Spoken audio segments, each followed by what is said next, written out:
नमस्कार दर्शकों, खबरनवीस में आपका स्वागत है। अगर आपने खबरनवीस को सब्सक्राइब नहीं किया है तो इसे जरूर सब्सक्राइब करें और लेटेस्ट खबरों और अपडेट्स के लिए बेल आइकॉन को भी जरूर भारी मतों से पिछली बार के रिकॉर्ड तोड़ मतों से जीत हासिल किया। क्या बताएंगे किस तरह का परिश्रम है, किस तरह का चैलेंज रहा? जी देखिए, चैलेंज तो पता नहीं, पर जब हम लोग निकले हैं, फील्ड में घूमे हैं, ये हमारी पूरी महिला टीम है, इनके साथ हम लोग घूम रहे थे, तो जिस तरह का प्यार लोगों के दिल में है और जिस तरह की इज्जत लोग देते हैं अफजाल अंसारी को, वो आप लोग अब रिजल्ट के बाद देख सकते हैं।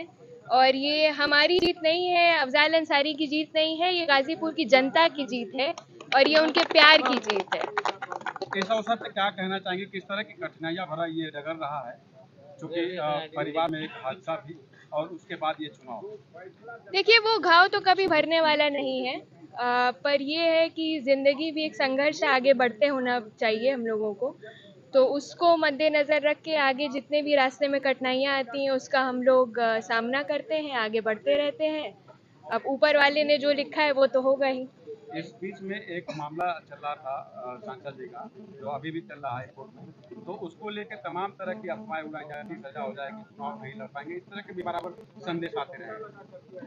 देखिए, ये अफवाहें ज़्यादातर जो हैं वो मीडिया हाउसेस से ही आई हैं, तो वो हम यही कहेंगे कि अब आपको भी मौका मिला है, मीडिया आपके ज़रिए ही हम कह रहे हैं कि आप भी स्वतंत्र होइए, आप भी जो है अपनी पक्ष और विपक्ष और निष्पक्ष होने की प्लीज़ कोशिश कीजिए और न्यूज़ रिपोर्ट कीजिए, जो ग्राउंड रियलिटीज़ है वो रिपोर्ट कीजिए और भविष्यवाणी करने की कोशिश मत कीजिए, क्योंकि भविष्य क्या है वो ना आप जानते ना हम जानते। आप भी चुनाव में थी और आपको चुनाव की छड़ी मिला था, अपने पिता के खिलाफ आपको लड़ना पड़ा, ऐसा क्यों हुआ?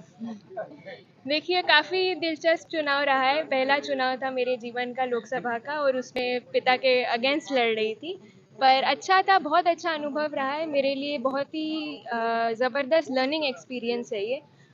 और भी ज़्यादा लर्निंग एक्सपीरियंस इम्पॉर्टेंट इसलिए क्योंकि मेरे जो गुरु हैं, जो हमें सिखा रहे हैं, वो मेरे पिताजी खुद हैं, तो इसलिए उस हिसाब से ये चुनाव मेरे लिए बहुत ही महत्वपूर्ण था। क्या अगली बार आप भी कोशिश करेंगे फिर? आप लोग का आशीर्वाद रहा, आप लोग का प्यार रहा, तो क्यों नहीं।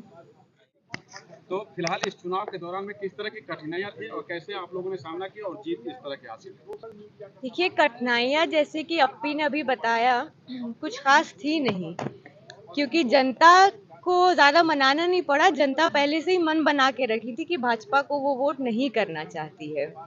कठिनाई के तौर पर हम सिर्फ एक बोलेंगे कि बहुत धूप थी, बहुत गर्मी थी, जिसको मोदी जी कहते हैं कि गर्मी नहीं बढ़ रही है, क्षमता सहने की कम हो गई है। तो सिर्फ मौसम जो था वो कठिन था, बाकी इंसान का जब जज्बा होता है तो उसके सामने कोई कठिनाई दिखती नहीं है। चुनावी मौसम कैसा रहा, रिजल्ट आपके सामने? बिल्कुल बिल्कुल, हमारे सामने भी है, देश के भी सामने भी और मीडिया कर्मियों के भी सामने है। जो आपका प्रचार करने का अंदाज था, जमीन में महिलाओं के बीच में बैठ जाना और आपके चाचा मुख्तार अंसारी का हाल ही में मौत भी हुआ था, तमाम चीज़ों को लेकर जनता के बीच में क्या रहा पूरा? चाचा के देहांत को लेकर के जनता हमारे साथ बहुत ज़्यादा सहानुभूति रखती है। जनता जानती है कि इस सरकार ने हमारे साथ कितना जुल्म किया है और वो जानती है कि मुख्तार अंसारी को जो एक छवि बनाई गई है माफिया की, वो एक झूठी छवि है और वो क्या है असलियत में, वो गरीबों के लिए क्या है, वो मजलूमों के लिए क्या है, जनता उस चीज़ से वाकिफ़ है और वो उसी चीज़ का साथ दी है, उसी चीज़ को ले करके हमको बहुत प्यार दिया पूरे चुनाव, 1 महीने के चुनाव प्रचार के वक्त। किसे श्रेय देना चाहेंगे जीत का किसी एक को कैसे श्रेय देंगे? मेरी महिला पूरी टीम है पे शुरू करेंगे और हाँ, जनता तो ऑफ कोर्स जाएगी ना, जनता जीत पे तो जब जाएंगे तो सबको ना देना चाहेंगे, आप लोग को भी देना चाहेंगे जीत का, कि आप लोगों ने हम लोग को कवर किया, निष्पक्षता से हम लोग की बात बताई। सबसे बड़ी जीत की हम श्रेय देंगे जनता को कि उन्होंने हम पे भरोसा किया, हमको ये एक और मौका दिया है। कोई अभी बता रहा था कि गाजीपुर ने शायद पहली बार 2 बारी बैक टू बैक सांसद को निर्वाचित किया है, तो ये गाजीपुर की जनता का अपार प्रेम है हम लोग के लिए।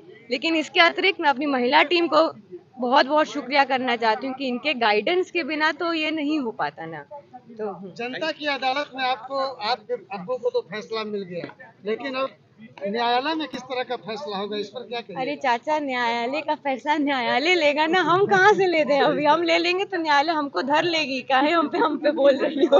अगर आपने खबरनवीस को सब्सक्राइब नहीं किया है तो इसे जरूर सब्सक्राइब करें और लेटेस्ट खबरों और अपडेट्स के लिए बेल आइकॉन को भी जरूर दबाएं।